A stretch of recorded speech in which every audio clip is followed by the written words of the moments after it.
Hello and welcome. I am Gimba Umar. Tonight, the death toll from the bombings that rocked two satellite towns in Abuja rises to 20.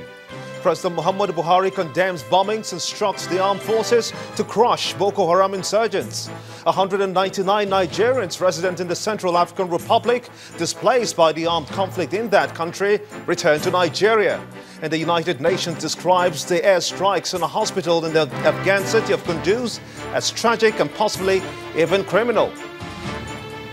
On business news tonight, Central Bank of Nigeria begins a review of a multi-billion-dollar fund giving to private sector investors in the Nigerian electricity market. And in sports news, Nigeria's D Tigers beat Angola 65-55 to clinch the bronze at the FIBA Afro-Basket Championship in Cameroon.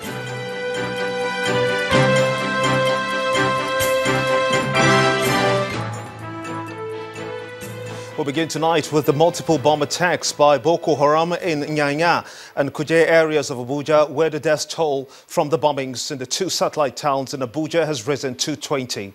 The Director of Public Health at the Ministry of Health, Mr. Okpada Balami, said that the fatality figures in Kuje has risen to 15, while that of Nyanya now stands at 5. According to him, out of the 41 injured, only 24 are currently receiving treatment at various government hospitals in Abuja, as others with minor injuries have been discharged. The total number of persons that died are 20 and distributed as follows. Kuje, we have 15 persons who died. And at the Nyanya site, we have 5 persons who also died.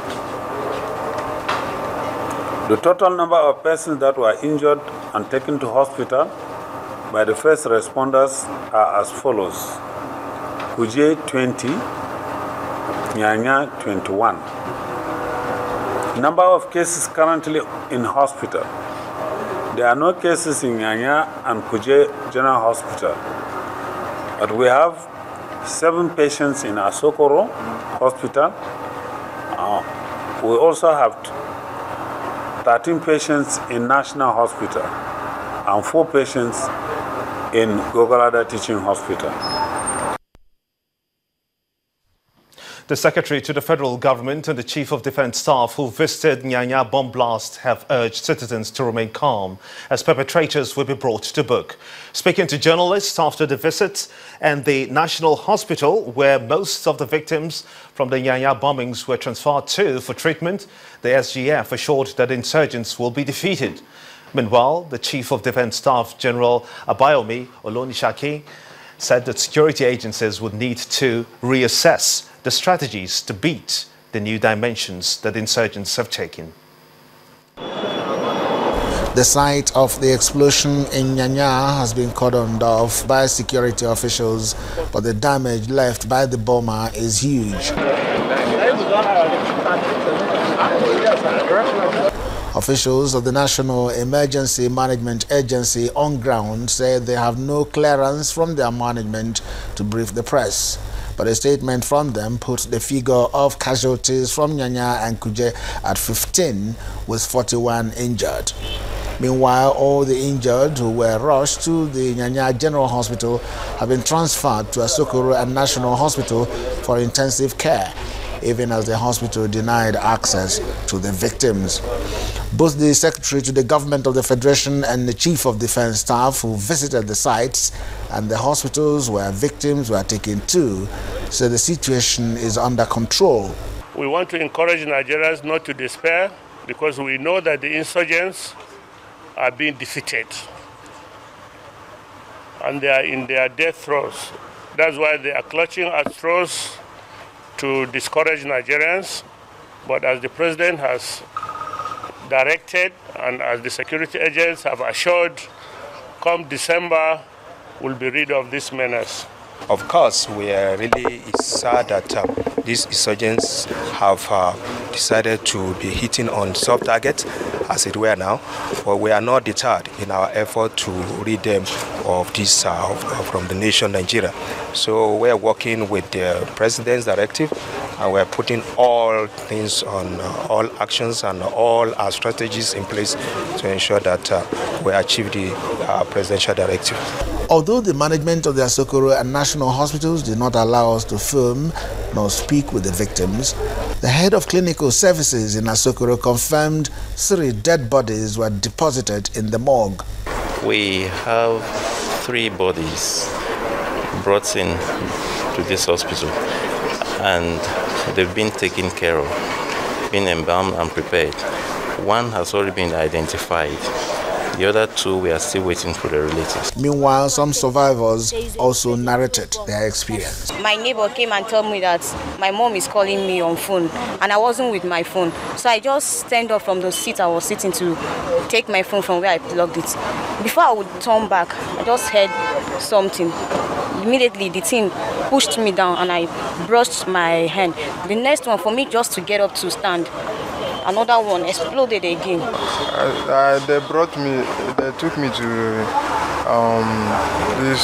the hospital at Anyanya. So when I went there, they treated me small. Then they now brought me here yesterday night. So since yesterday night, they are treating me. So by now they are finished. So they finished everything this morning. I'm okay now. This is the second time in 2 years that suicide bombers have detonated bombs in this area in Nyanya, with several casualties, even when security officials say they are on top of the situation.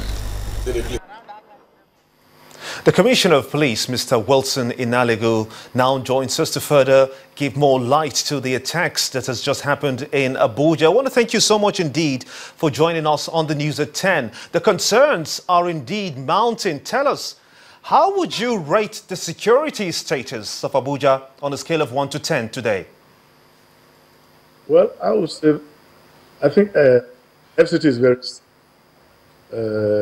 finding what happened yesterday, because we are taking every necessary measure to ensure the safety of the property. And this thing happened. It's unfortunate, but we are doing everything to ensure that this does not happen. The Inspector General is approach. What's doing?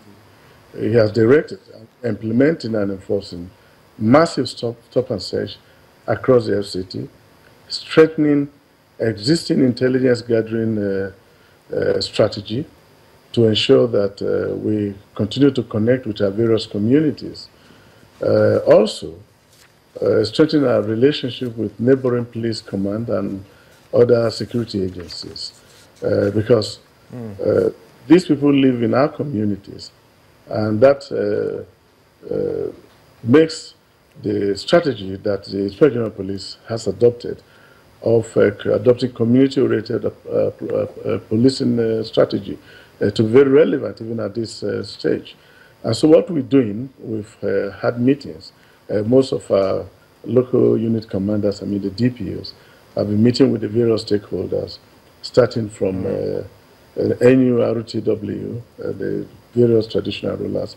I have been in touch with the owner of Abaji, Gomov, Kuje. Permit me to just interject there.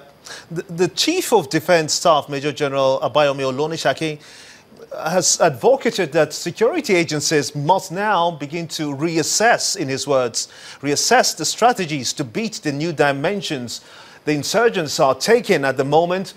What strategies are the police having in Abuja right now? Yeah, I think I did mention part of that.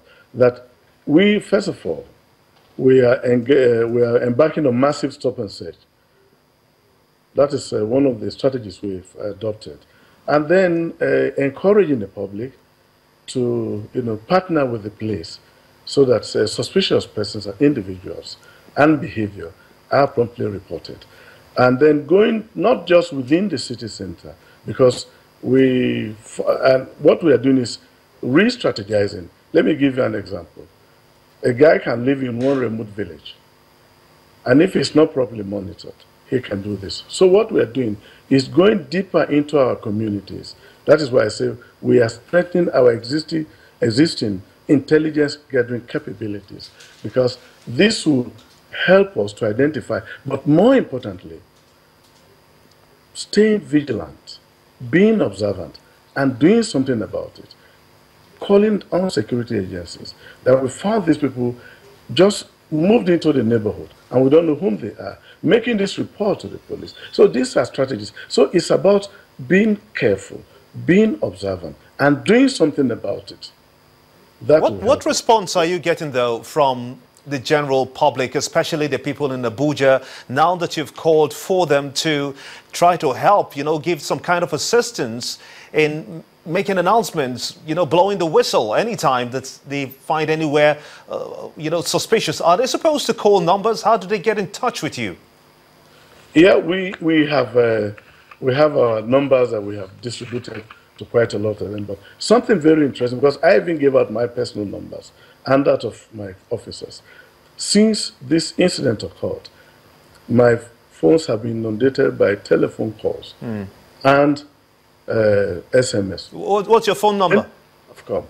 And the numbers, if you don't mind, I can read them out. But I have been so encouraged. What is the phone number? We have 4 numbers. I'll read them. 0803 2003 913 and 0806 15 81 938, 0705 73 37 653 and 0802 89 40 883. If you call any of these numbers at any time of the day. I want to thank you so much indeed, Commissioner of Police, Federal Capital Territory, Abuja, Mr. Wilson Inalego. I want to thank you so much indeed for your time and your thoughts. In part 2, after the break, 199 Nigerians resident in the Central African Republic, displaced by the armed conflict in that country, return to Nigeria. That's in a moment. Stay with us.